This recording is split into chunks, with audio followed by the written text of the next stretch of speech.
Bienvenidos todos nuevamente aquí en el Diván, en el primer programa del año, nuevamente con un tema muy interesante y con una invitada especial para comenzar esta continuación de la temporada. Así que le doy la bienvenida a mis compañeros. Comenzamos por aquí, Carlos. Así es. Hola, ¿cómo están? Acá súper feliz, tenemos una invitada de lujo, Noemí Cabrera, asambleísta, psicóloga clínica, colega y bueno, que ha estado detrás, encima, a los lados de todo este proyecto de la nueva ley de salud mental. Y vamos a ver luego un poquito incluso del reglamento. Bienvenida, Noemí, gracias por aceptar esta invitación. Muchas gracias, queridos compañeros. Qué gusto es poder compartir con psicólogos clínicos. Muchas de las veces uno no tiene el mismo lenguaje, a veces cuando se reúne con las personas. Y este es un espacio muy agradable. Permítame saludar a toda nuestra audiencia, a todos los machaleños, pero también a todos los orenses que nos están mirando a través de este medio importante, digital y radial, ¿no? Entonces, saludos cordiales a todas y todos. Muy bien, Jennifer. ¿Cómo están? Bienvenidos a otro martes aquí en el Diván. Hoy tenemos un tema súper importante. Hemos invitado a Noemí y bueno, como siempre, Carlos y Josías para discutir un poco sobre la ley de salud mental, el proyecto de ley de salud mental que ya es una realidad. Así que vamos a ver los pros y los contras. Así es, y les recordamos que es una transmisión en vivo. También nos pueden escuchar en nuestro canal en YouTube y también en Spotify en el Diván Ecuador. Pero tenemos el espacio de las preguntas a través de la cajita de comentarios. Pueden hacer cualquier pregunta o comentario. Estamos aquí listos para poderlo debatir y dialogar entre todos. Y bueno, vamos a comenzar. A mí me gustaría hacer una pregunta. Le decía a Noemí, previo al inicio, hoy vamos a estar en una posición de ignorancia docta. Noemí, ¿cómo nace esto de la ley de salud mental? Cuéntanos un poquito de historia para ubicarnos todos y el público sobre cómo es este proyecto de ley. Perfecto. Lo voy a saludar. Mi hijo está hoy acompañándonos, un hombrecito bastante chiquito, pero está aquí. Sí, efectivamente, este proyecto de salud mental parte desde el proyecto de ley orgánica de salud que fue vetado, ¿no? Entonces, luego hubo una separación de proyectos para poderlos aprobar por materias, ¿no? En este caso, salud mental. Y de ahí parte una serie de unificaciones en unión de materia de algunos proyectos. Son aproximadamente 5 proyectos unificados en esta ley orgánica ya aprobada oficialmente. De ahí parte, ¿no? Desde esa necesidad, recordemos que en el gobierno de la Revolución Ciudadana, el presidente Correa implementó un plan estratégico, un proyecto de salud mental que fue de alguna manera reglamentado en las políticas públicas, donde se contrataron psicólogos en todo. Y ahí fue donde realmente dio a relucir el rol del psicólogo clínico y la gente sabía que era un psicólogo, porque antes de eso la gente no sabía para qué era un psicólogo. Ah, no, los psicólogos son para los locos, decían, ¿no? Y luego fue esta categorización donde hay el psicólogo industrial, entonces de ahí comenzaron a promocionarse algunas de estas áreas, el psicólogo clínico, el psicólogo educativo, porque yo recuerdo que cuando yo estudiaba, yo decía, pero psicología clínica, yo no quiero ser como mis profesores. Yo decía, ¿no? Esto es un poco aburrido, esto de estar hablando, a los chicos no les gusta eso. O sea, eso no es lo que yo quisiera. Pero yo tenía una expectativa de lo que era el psicólogo clínico, que uno dice, clínico, medica, ¿no? Entonces, no tiene que ver con las emociones, pero no era tanto así, porque recién era el boom más o menos en el 2006, ¿no? Que ya empezamos a escuchar de la psicología clínica. Entonces, luego se implementó este proyecto de ley y yo presenté un proyecto de ley en la Asamblea Nacional donde también hicimos parte de esto al doctor Carlos Orellana. Él es director del Instituto de Neurociencias, donde él aportó algunos artículos donde básicamente estábamos reglamentando un tema que es muy importante, que él lo decía. Por ejemplo, la voluntad al internarse, el tener o no tener esta voluntad. ¿En qué momento parte esto de que yo estoy consciente y yo soy independiente, resiliente?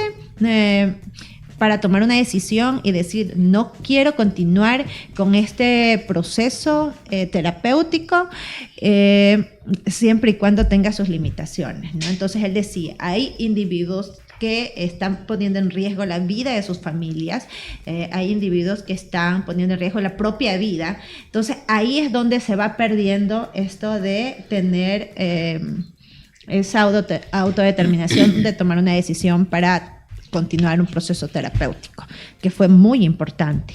Otro de los procesos también que creo que fueron muy importantes fue cuando nosotros hablábamos con él y él refería, por ejemplo, cuando hay un cometimiento de un delito y generalmente dicen no, tiene trastorno psicótico y por eso ejecutó esta situación. En esta situación sí se requiere, porque dentro de la norma también lo indica, tiene que haber un órgano rector en materia de salud integral, no solamente salud, como un ministerio de salud, no, estaríamos hablando aquí inclusive de un departamento que tenga que ver con un órgano rector como es el Ministerio de Salud, pero que esto se encargue netamente de la salud integral, donde se incluiría la psicología, o sea, la salud mental. Y en ese sentido, estos órganos tendrían que hacer una evaluación, el equipo técnico tendría que hacer una evaluación para ver si se requiere el internamiento de esta persona que presuntamente haya cometido un delito. Y precisamente me parece muy interesante lo que nos está diciendo a mí, porque precisamente hay una respuesta a un llamado.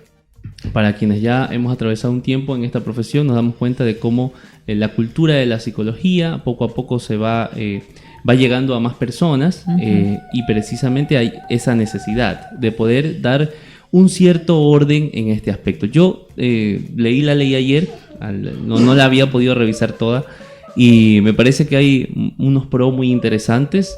También hay algunas preguntas ahí que espero podamos despejar un poco y irlas trabajando durante la entrevista. No sé si Carlos, Jennifer, ¿tienen alguna pregunta o comentario para continuar? Comentarios de lo que dijo ahorita Noemí, que me parece interesante. Primero sobre la voluntad de internarse, ¿no? Si sabes que, de varios lugares sale esta pregunta de cuándo internarse. Pero ¿quién comenzó a reclamar esto? Las mujeres. Porque a veces ocurría, como tú dices, sí, bueno, tengo un familiar con adicción que causa problemas a él, hace daño al resto, obviamente, ¿no? Y se producía la internación más allá de lo que él quiera o no estaba en esta capacidad. Pero ¿por qué te digo las mujeres? Porque varias mujeres han sido internadas históricamente en clínicas de reposo, o sea, psiquiátricos. Cuando tienes un poco más de plata le dicen clínica de reposo, porque les diagnosticaban de bipolares, de depresivas, pero realmente era porque no le hacían caso al esposo. O sea, que porque querían divorciarse, porque querían salir con otra persona, así como el esposo lo hacía. Son historias un poco largas, pero entonces las internaban, más allá de su voluntad. Ella no quería, pero no podía decidir, porque yo te digo, como psiquiatra, aparte un poquito machista o psicólogo, que deberías internarte porque algo te está pasando, ya que eres mujer y tienes esos deseos extraños. Número uno, digo, para irnos ubicando en por qué sucedía estas cuestiones. Y la otra cuestión era sobre cuándo es inimputable, ¿no? Alguien, decía Noemí. Entonces, eso de la inimputabilidad es interesante porque de pronto, como tú decías, alguien era diagnosticado como psicótico. Por eso es inimputable. Bueno, es que estaba en un momento de brote o de delirio. ¿Y quién decía esto? ¿Qué profesional de la psicología clínica? ¿Había el respaldo de un test? ¿Había algo científico ahí? ¿O yo te decía, te certifico como inimputable? Es bien interesante este tema. Creo que sí. Van a haber algunos protocolos, eso ya vendría establecido en el reglamento que vaya a ejecutar en este caso pues el gobierno, el Estado, ¿no? Los que tengan el órgano rector de ejecutar esta normativa, y se establecerá algunos protocolos que sí lo mencionan en la ley. Una de las cosas que esta ley es muy atractiva porque te dice qué hacer. O sea, qué y cómo hacerlo. Entonces, una vez conversamos así mismo, ¿no?, con algunos compañeros y decíamos, nosotros como legisladores, como no tenemos la capacidad de gestión, ni tampoco manejamos un recurso, nosotros queremos brindarle algo a la gente, y nos ha tocado hacer leyes como reglamentos, ¿no? Sí, parece un reglamento. Entonces, sí, parece un reglamento, como para que no pueda básicamente desviarse o la maña del Ejecutivo, ¿no? De hacer lo que quiera hacer con esto. Una de las cosas que sí es preocupante hoy en día, que nos hablan de una guerra, que no hay recursos, etcétera. Por lo tanto, no sabemos si esto se va a ejecutar o no, porque para que esto pueda ejecutarse, evidentemente necesita recursos, así como lo hubo en su momento. Entonces, el tema de la salud mental, en su momento, en los épocas del presidente Correa, había dinero y presupuesto del Estado destinado. En este caso, hay algunas leyes, como por ejemplo, el de la economía violeta, que son leyes espectaculares, que si el Ejecutivo, en este caso el Estado, el presidente quiere ejecutarlo, sería una maravilla, porque estaríamos empoderando mujeres, estamos hablando también de salud mental, el quedarse sin trabajo. Entonces, el otro día, cuando estábamos en el veto, justamente se suicidó alguien, ¿no? Y era un vecino, ¿no? Amigo de mi esposo. Y le preguntamos a él, se suicidó porque se quedó sin trabajo. Entonces, ¿cómo tiene que ver la salud mental en todo el contexto? Social, familiar, ¿no? Del extracto social al que pertenece, porque creo que la gente más sencilla, la que no puede acceder, pero que además tiene múltiples problemas, no podría acceder a este servicio si no tiene recursos. O sea, la verdad es la precarización de este servicio y que nadie lo toma en cuenta. Porque si nosotros estamos hablando de la salud mental, si no tenemos, si no estamos bien con nuestra salud mental, no podemos ser exitosos. No podemos enfrentarnos a la vida y a los obstáculos que nos atalle el acontecer diario. Entonces, y en ese sentido, una de las cosas bonitas de este proyecto también es que se establece la psicología comunitaria. Qué lindo podría ser que nosotros tengamos equipos técnicos que vayan a los territorios con nuestros niños, nuestros adolescentes, que han sido los más afectados en estos últimos tiempos, ¿no? Es muy bonito ese proyecto. Como lo digo, de plantearse, de ejecutarse, sería como algo súper emblemático, porque ahí está todo redistribuido, definido, cómo hacerlo, dónde, quién se encarga, todo está en este proyecto. Yo tengo una pregunta, y bueno, tengo algunas, precisamente sobre la labor de nosotros desde la psicología. La que me ha llamado la atención es esto del consentimiento libre e informado. Dice, por ejemplo, el artículo 12, para quienes lo puedan revisar, que ya está en el registro oficial en la web, dice: toda persona tiene derecho a otorgar, negar o revocar su consentimiento libre y voluntario en cada procedimiento o intervención relacionada con la salud mental. Y hay que expresarlo, puede ser de forma verbal o escrita. Y bueno, aquí dice, por ejemplo, la recepción de dicho consentimiento se realizará por parte de los prestadores de servicios de salud conforme a la normativa que dará la Autoridad Sanitaria Nacional. Yo ahí tengo dos preguntas en eso. Primero, me gustaría un poco si nos puedes aclarar, para quienes estamos desde la psicología y para también quienes desean asistir como pacientes, qué es este consentimiento libre e informado, y también a qué se refiere esta parte cuando se menciona prestadores de servicios de salud. Es una frase que se repite bastante en la ley y me confunde un poco a mí, porque entendería un profesional en su consultorio particular o un profesional que presta servicios de salud al Estado, como hay a distintas instituciones. Eso sí me gustaría si nos podrías aclarar, por favor. Sí, por supuesto. Generalmente estos servicios de salud mental están concatenados, están relacionados a otros servicios, como el ECU 911, como las clínicas también, que son prestadores de servicios, que es justo lo que tú referías, ¿no? En este caso, todos están involucrados. Es un sistema. Las entidades educativas privadas, las fiscales, todo está concatenado a tener esto. ¿Cómo se lo va a informar? Se va a informar el procedimiento.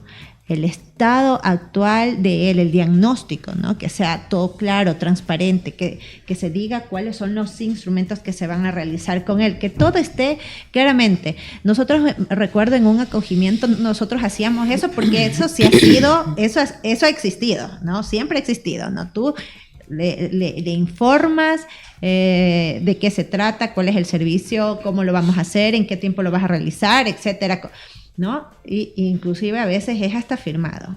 ¿El paciente acepta o dice no? El paciente, no me quedo en consulta y busco otro profesional. Exacto. El paciente o el representante legal o el que tiene la tutela. Uh-huh. O sea, así en ese sentido. Que puede ser mayores de edad, adolescentes, o etcétera, ¿no? Entonces, de acuerdo a quien tenga en este caso la tutela o si tiene pues esta autonomía, pues lo hace en este caso el paciente. Como yo soy la piedra en el zapato, a lo que tú acabas de decir se me vienen a la cabeza 80 escenarios como el Doctor Strange y ahí cómo se regula. Cada vez que viene un paciente, yo no sé en cuánto tiempo él se va a recuperar. Hay pacientes que están 2 días, hay pacientes que están 10 años. Ese consentimiento se firma en la primera sesión, en la segunda sesión. ¿Qué pasa con todos estos pacientes que son solo de una única sesión y no tuve el consentimiento y no tuve el registro? ¿O cómo le hago firmar un consentimiento cuando es No, ahí se me abren 20 escenarios. Bueno, es que en realidad con que existe este tema del consentimiento informado dentro de una ley, el reglamento te va a dar muchas luces en cómo abordar los protocolos que tienes que realizarlos. En estos no están incluidos, pero eso el reglamento tiene que decirlo y la institución también, ¿no? ¿Por qué? Porque se va a crear una red de salud, es como decir, una mesa técnica de salud donde estén los representantes del Ministerio de Salud, del ECU 911, y en ese sentido se van a tomar decisiones en materia de cómo reglamentar la ejecución de la ley.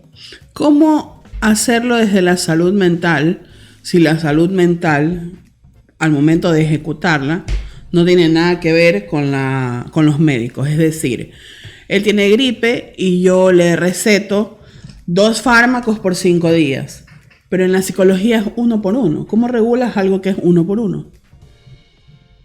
Todos los pacientes son 1 por 1, todas las mentes son únicas, sin dejar de lado, para los que estamos dentro de la psicología, que hoy en día hay 20.000 corrientes psicológicas. Me hubiera gustado, por ejemplo, a mí en lo particular, que la ley regule las ¿cómo se dice? ¿Escuelas?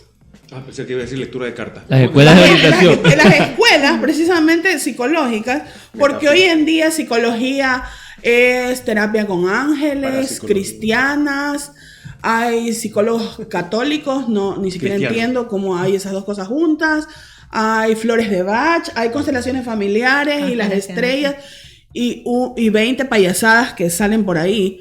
Entonces, eso no debería estar como regularizado en vez de cómo me regularizas eso y vas a regularizar la ejecución. O sea, lo que pasa es que la ley no puede ser discriminatoria.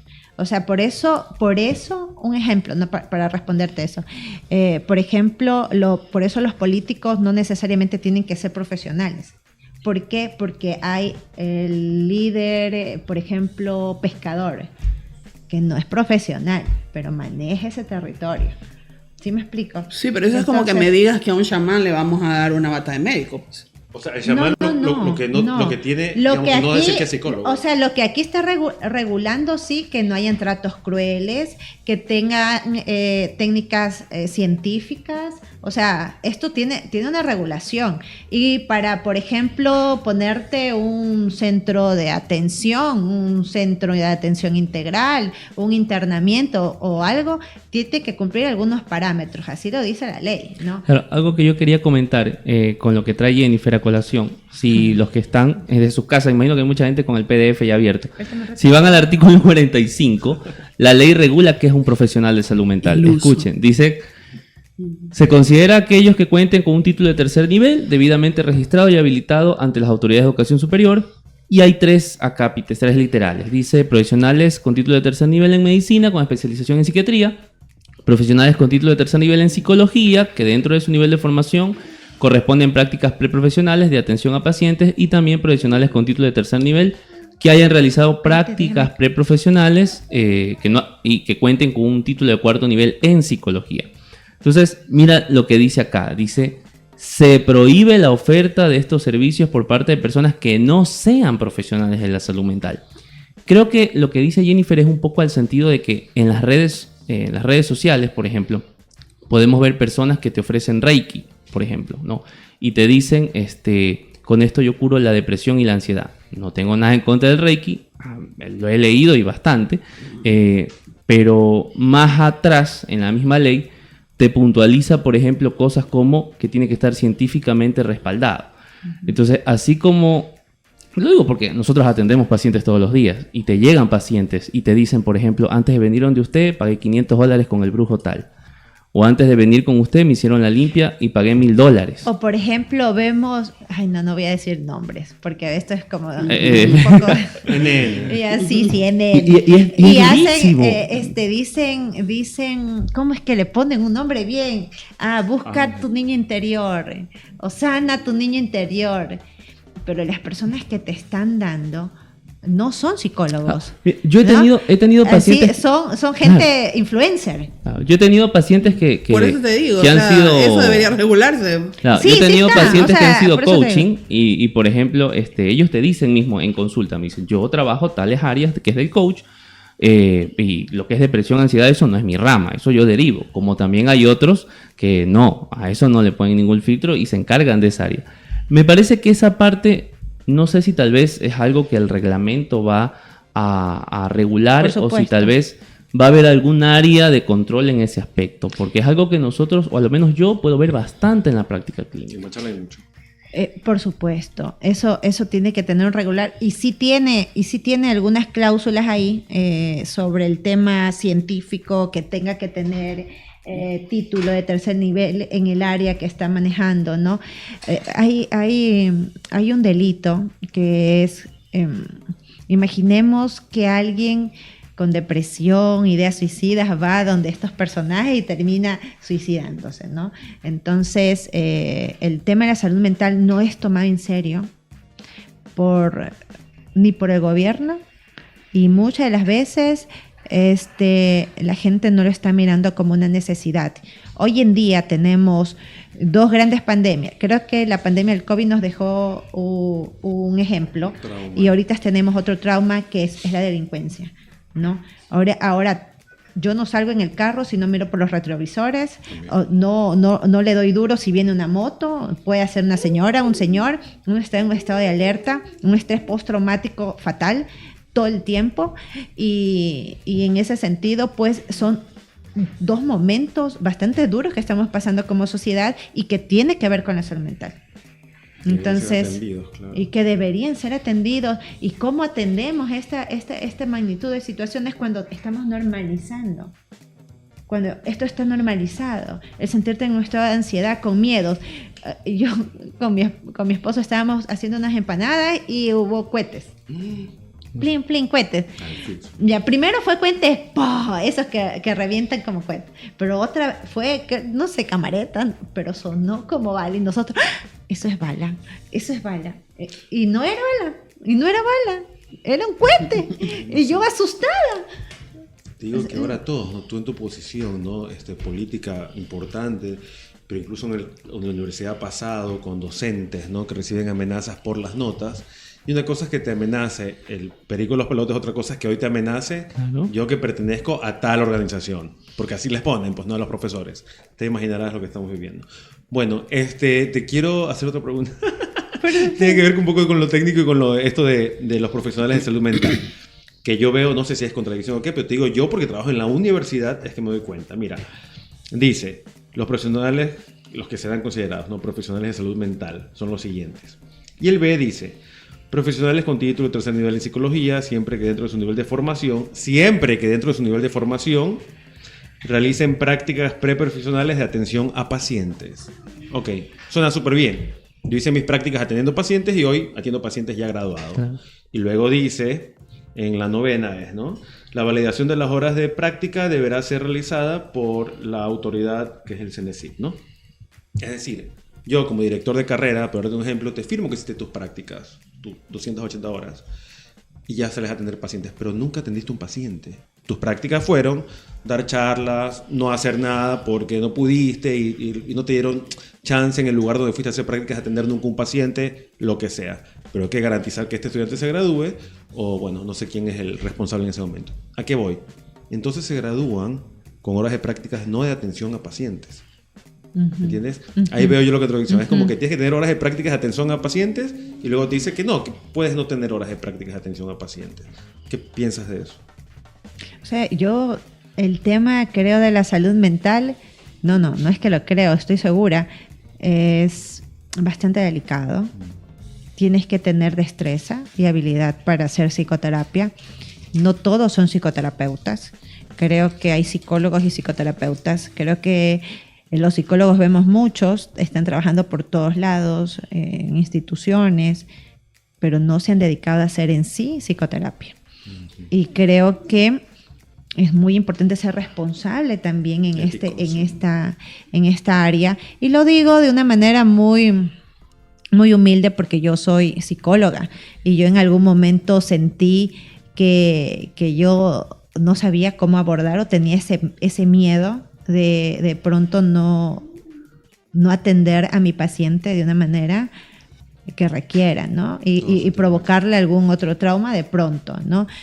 Y en ese sentido creo que necesitas por lo menos hacer 1 año y que tenga la destreza y la habilidad en el caminar. Claro. O sea, eso creo que debería ser una ley. Claro, interna de la institución o del CENESID a quien corresponda, ¿no? en este tema formativo. Sabes que bueno, en el psicoanálisis siempre está esto del no todo. Y una ley, si bien es cierto, nos permite a todos ser integrados e incluidos, pero también habrá casos que quedarán por fuera.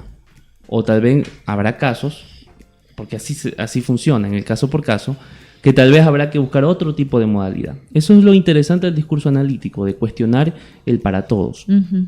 Lo digo un poco porque me pongo a pensar en lo que dice Carlos, ¿no? En cuanto a la regulación de... ¿Quién puede atender pacientes o no? Exacto. ¿Sabes qué?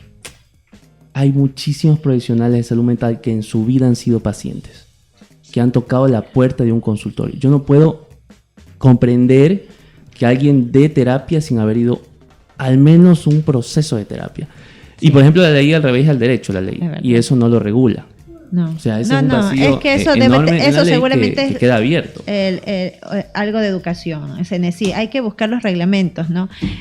Porque lo que tú dices es muy cierto. Yo aprendí psicoterapia viviendo la psicoterapia. O sea, yo no soy psicoanalista, pero yo soy gestal y yo aprendí haciendo la silla vacía, o sea, siendo yo paciente, ¿no? Para decir, esto me funcionó a mí. Y si tú me preguntas de la gestal, yo amo la gestal, ¿no? Entonces, yo la gestal, psicólogo gestal, porque yo la viví y yo sé lo que es la técnica. Y por eso yo también coincido contigo. El psicólogo debe tener un proceso de terapéutico mínimo 6 meses. Y como bien hechos, o sea, no sé cómo podría ser. En otros países es así. Como lo dice. También las universidades lo regulan en algunas ocasiones. Sí, tener certificado de cuántas horas de atención has tenido tú. En las instituciones, por ejemplo, yo trabajaba en el MIES, decían, no, tenemos que tener 2 intervenciones o evaluaciones psicológicas. Nos mandaban al subcentro al IES, ¿no? Con los psicólogos. Yeah. Pero no sé si les ha pasado a ustedes que cuando ven a alguien y tú dices, chuta, este psicólogo, y realmente funciona, pasa, ¿no? Y realmente pasa, chuta, ya nada, ya, claro. El certificado. Y te dan ya el certificado. Sí. Entonces, en una chiqui entrevista, así como el dueño de una empresa, y vaya, está bien, dice usted. Sí, las horas de atención a pacientes a veces tan importante y que esté regulado, o sea, que hay que ver, como tú dices, en el reglamento qué pasa, ¿no? O sea, ¿cuántas horas de atención, usted ha atendido, ¿no? Lo ha practicado? ¿Y cuántas horas tú has ido a tu terapia, ¿no? Eso garantizaría muchas cosas O sea, es que yo sí puedo decir que estoy súper agradecida con la Universidad Católica Santiago de Guayaquil. La amo. La amamos a la católica. Porque desde, ¿qué te puedo decir? Desde el primer año nos hicieron nuestra primera visita al Instituto de Neurociencias, en esa época se llamaba Lorenzo Ponce, y nos hicieron, aunque sea grupal, como que hacer el intento de una primera entrevista.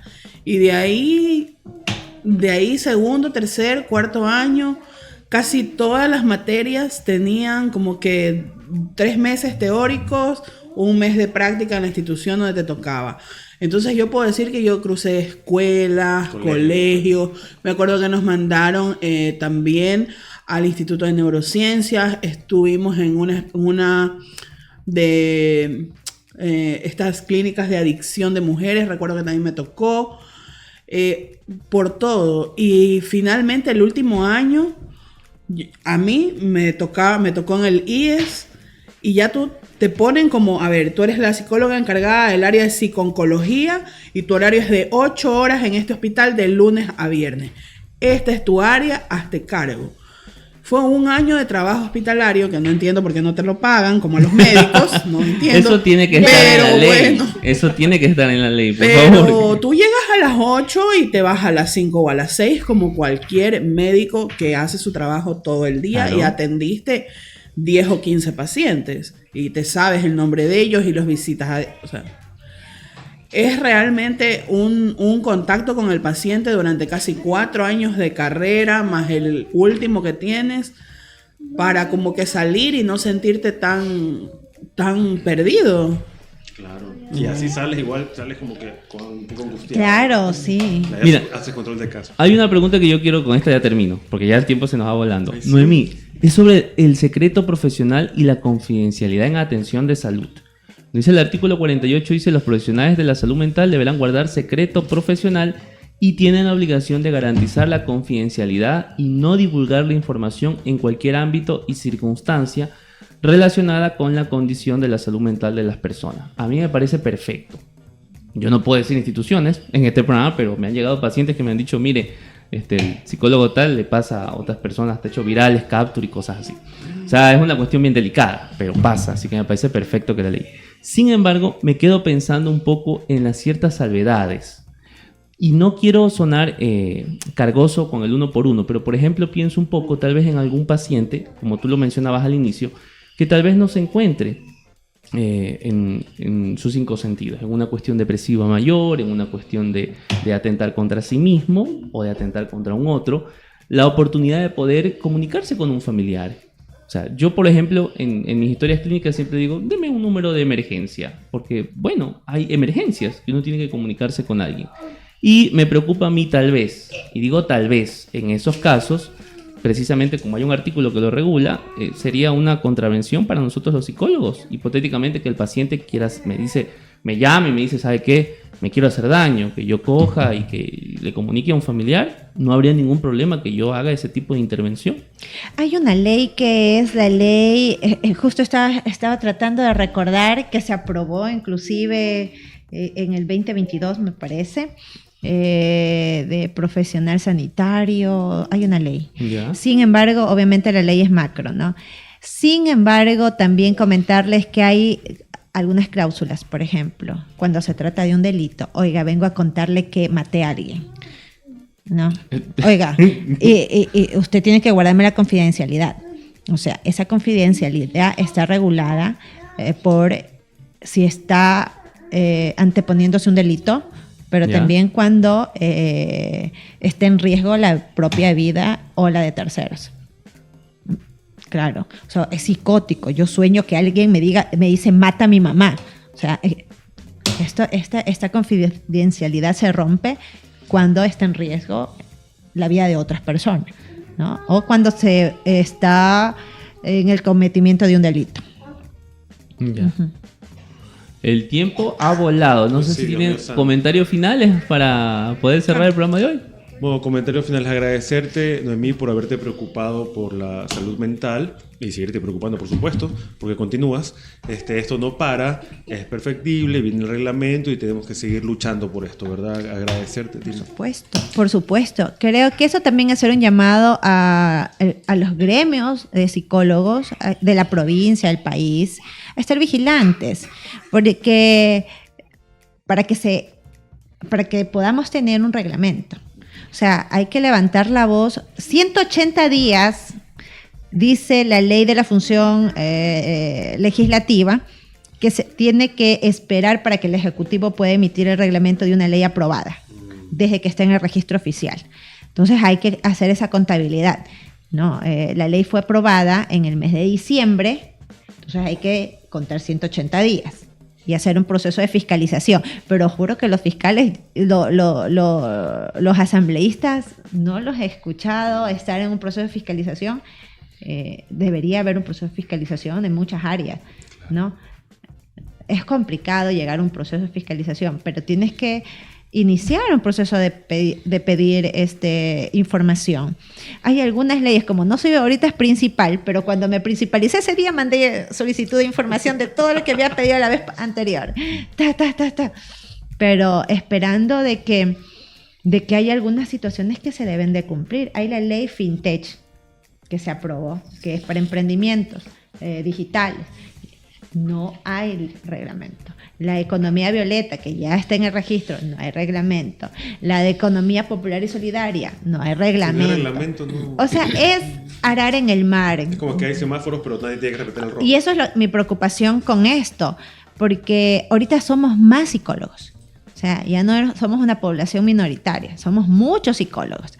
Y muchos psicólogos que están dedicados al taxismo, que están dedicados a un millón de cosas, a ser chef. OnlyFans, de pronto, no lo sé. Menos del paciente. Bueno, tal vez encontraron alguna bueno, perspectiva distinta. También, bueno. Sí, también. Imagínate. No cualquiera atiende. CrossFit, dice. No cualquiera atiende. Así te voy a decir, salud mental, te veo en CrossFit siempre, estás muy bien. ¿No? Muy Sí, linda, bueno, como muchas- siempre. Y nosotros agradecerte, Noemí, por ser nuestra invitada el día de hoy, nuestra primera invitada de esta nueva temporada. Creo que es un paso muy importante. Cada paso es importante en el proceso, sobre todo, de educar a la población sobre el valor y la importancia de la salud mental. Ya tenemos este proyecto, ¿cuánto? 3 años. 3 Sí. años de este programa, me refiero. Ya 3 años de este programa que hemos venido aquí en Machala hablando bastante sobre salud mental. Y la idea es esa. Sí, De poder llegar con el mensaje de la importancia de la consulta hacia toda nuestra ciudadanía. Y bueno, esto es un gran paso. Como tú dices, tenemos que esperar el reglamento y bueno, habrá que ver también los efectos de toda ley, ¿no? Hay El que tiempo lo dirá. seguimientos. Un gusto para todos quienes nos acompañaron. Gracias a todos por sus comentarios y preguntas y nos vemos el próximo martes en un nuevo programa.